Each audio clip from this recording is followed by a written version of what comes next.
Miss ko talagang kumain sa mga silog-silog. Kaya para makatipid, ako na lang gumawa.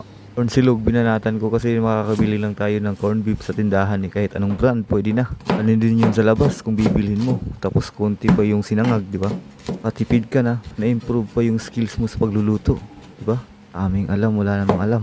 Pag mga ganitong prito-prito lang pag-uusapan, di talaga ako mahihirapan talaga.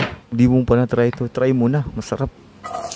Atuwa lang din panoorin na medyo nag-improve naman ako sa pagluluto kahit papaano naman. Sabi nga eh, lahat naman pwedeng matutunan eh. Lalo na pag pritong itlog lang, nako, Diyos ko.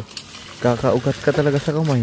Yung brand na corned beef yung binili ko, yung mumurahin lang din yan. Yung trip mong brand, yun na yun. Palag-palag na din yun. Kaya mo lang ng asin tsaka paminta. Banat na. Habang ako nga nag-e-edit eh, nagugutom talaga ako eh. Tumatagal na din kasing video na to eh, ngayon lang na-edit eh. Talaga yung power talaga, yung sinangag talaga. Sabi sarap talaga. Ganun lang kabili.